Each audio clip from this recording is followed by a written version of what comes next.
ನಾನು ಯಾರು? ಭಗವಾನ್ ಶ್ರೀರಮಣ ಮಹರ್ಷಿಯವರ ಉಪದೇಶಗಳು. ಶ್ರೀರಮಣಾಶ್ರಮಂ, ತಿರುವನಾಮಲೈ. ಪರಿಚಯ, ಇಂಟ್ರೊಡಕ್ಷನ್. ನಾನು ಯಾರು? ಇದು ಆತ್ಮವಿಚಾರ, ಸೆಲ್ಫ್ ಇನ್ಕ್ವೈರಿ ಕುರಿತಾಗಿ ಕೇಳಲಾದ ಪ್ರಶ್ನೋತ್ತರಗಳ ಸಂಗ್ರಹಕ್ಕೆ ನೀಡಲ್ಪಟ್ಟ ಶೀರ್ಷಿಕೆ. ಈ ಪ್ರಶ್ನೆಗಳನ್ನು ಭಗವಾನ್ ಶ್ರೀರಮಣ ಮಹರ್ಷಿಗೆ ಸುಮಾರು 1902ರಲ್ಲಿ ಶ್ರೀ ಎಂ. ಶಿವಪ್ರಕಾಶಂ ಪಿಳ್ಳೈ ಅವರು ಕೇಳಿದರು. ಪಿಳ್ಳೈ ಅವರು ತತ್ವಶಾಸ್ತ್ರದಲ್ಲಿ ಪದವಿ ಪಡೆದವರಾಗಿದ್ದು, ಆ ಸಮಯದಲ್ಲಿ ದಕ್ಷಿಣ ಆರ್ಕಾಡ್ ಜಿಲ್ಲಾಧಿಕಾರಿ ಕಚೇರಿಯ ಆದಾಯ ಇಲಾಖೆಯಲ್ಲಿ ಕೆಲಸ ಮಾಡುತ್ತಿದ್ದರು. ಅಧಿಕೃತ ಕೆಲಸದ ನಿಮಿತ್ತ ತಿರುವನಾಮಲೈಗೆ ಬಂದ ಸಂದರ್ಭದಲ್ಲಿ ಅವರು ಅರುಣಾಚಲ ಗುಹೆ, ವಿರೂಪಾಕ್ಷ ಗುಹೆ ಯಲ್ಲಿ ಭಗವಾನ್ ಅವರನ್ನು ಭೇಟಿಯಾದರು.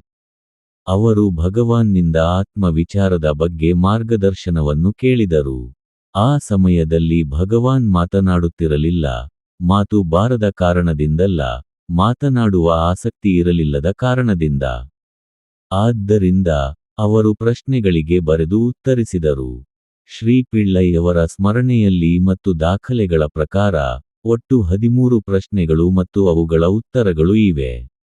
ಈ ದಾಖಲೆ ಮೊಟ್ಟಮೊದಲ ಬಾರಿಗೆ 1923ರಲ್ಲಿ ಮೂಲ ತಮಿಳಿನಲ್ಲಿ ಪ್ರಕಟವಾಯಿತು.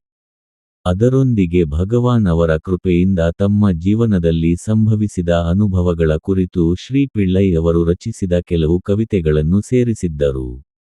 ನಾನು ಯಾರು? ಈ ಪುಸ್ತಕವನ್ನು ಅನೇಕ ಬಾರಿ ಮರುಪ್ರಕಾಶಿಸಲಾಯಿತು. ಕೆಲವು ಆವೃತ್ತಿಗಳಲ್ಲಿ 13 ಪ್ರಶ್ನೆಗಳು, ಕೆಲವು ಆವೃತ್ತಿಗಳಲ್ಲಿ 28 ಪ್ರಶ್ನೆಗಳು ಇದ್ದವು. ಮತ್ತೊಂದು ಆವೃತ್ತಿಯಲ್ಲಿ ಪ್ರಶ್ನೆಗಳನ್ನೆಲ್ಲ ತೆಗೆದು, ಉಪದೇಶವನ್ನು ಪ್ರಬಂಧ ರೂಪದಲ್ಲಿ ಪ್ರಕಟಿಸಲಾಗಿದೆ. ಪ್ರಸ್ತುತ ಇರುವ ಇಂಗ್ಲಿಷ್ ಅನುವಾದವು ಆ ಪ್ರಬಂಧದ ಆಧಾರಿತವಾಗಿದೆ. ಈ ಅನುವಾದವು 28 ಪ್ರಶ್ನೋತ್ತರಗಳ ರೂಪದಲ್ಲಿ ಇರುವ ಮೂಲ ಗ್ರಂಥದ ಆಧಾರಿತವಾಗಿದೆ.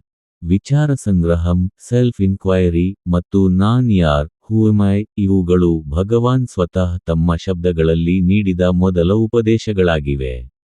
ಇವುಗಳಲ್ಲಿ ಭಗವಾನ್ ಸ್ಪಷ್ಟವಾಗಿ ಹೇಳುವುದೇನೆಂದರೆ, ನೇರವಾದ ಮುಕ್ತಿ ಮಾರ್ಗವು ಆತ್ಮವಿಚಾರವೇ ಆಗಿದೆ. ಮನಸ್ಸು, ಅದು ಚಿಂತನೆಗಳಿಂದಲೇ ಕೂಡಿದೆ. ಅದರಲ್ಲಿ ಮೊದಲು ಉದಯಿಸುವ ಚಿಂತನೆ, ನಾನು ಎಂಬುದು. ಈ ನಾನು ಯಾರು ಎಂಬ ವಿಚಾರವನ್ನು ನಿರಂತರವಾಗಿ ಮಾಡಿದರೆ, ಬೇರೆ ಎಲ್ಲ ಚಿಂತನೆಗಳು ಮಾಯವಾಗುತ್ತವೆ. ಕೊನೆಗೆ ಈ ನಾನು ಚಿಂತನೆಯೇ ಅಳಿದು ಹೋಗಿ, ಉಳಿಯುವುದು ಅದ್ವಿತೀಯ ಆತ್ಮಸ್ವರೂಪ, ಪರಮ ಸತ್ಯ ಮಾತ್ರ. ದೇಹ, ಮನಸ್ಸು ಮೊದಲಾದ ಅನಾತ್ಮದ ತತ್ವಗಳೊಂದಿಗೆ ಆತ್ಮದ ತಪ್ಪು ಗುರುತಿಸಿಕೊಳ್ಳುವಿಕೆಯು ಇಲ್ಲವಾಗುತ್ತದೆ. ಆಗ ಬೆಳಗುವುದು, ಸಾಕ್ಷಾತ್ಕಾರ, ಜ್ಞಾನಪ್ರಕಾಶ. ವಿಚಾರ ಮಾಡುವಾಗ ಅನೇಕ ಚಿಂತನೆಗಳು ಉದಯಿಸುತ್ತವೆ.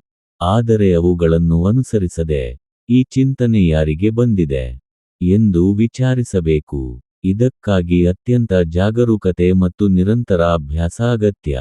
ಮನಸ್ಸನ್ನು ಅದರ ಮೂಲವಾದ ಹೃದಯದಲ್ಲೇ ನಿಲ್ಲಿಸುವುದು ಮುಖ್ಯ. ಉಸಿರಿನ ನಿಯಂತ್ರಣ ಅಥವಾ ದೇವರ ರೂಪದ ಧ್ಯಾನ, ಇವು ಸಹಾಯಕವಾದ ಕ್ರಮಗಳು. ಅವು ಮನಸ್ಸನ್ನು ಏಕಾಗ್ರಗೊಳಿಸಲು ಉಪಯುಕ್ತ. ಏಕಾಗ್ರ ಮನಸ್ಸಿಗೆ ಆತ್ಮವಿಚಾರ ಸುಲಭವಾಗುತ್ತದೆ. ನಿರಂತರ ವಿಚಾರದಿಂದ ಚಿಂತನೆಗಳು ನಾಶವಾಗುತ್ತವೆ ಮತ್ತು ಪ್ರಕಾಶಮಾನವಾದ ಆತ್ಮಸ್ವರೂಪದಲ್ಲಿ ಲಯಗೊಳ್ಳುತ್ತದೆ. ಅದು ನಿಶ್ಶಬ್ದ ಅನುಭವ, ಶಾಂತಿಯೇ ಪರಬ್ರಹ್ಮ.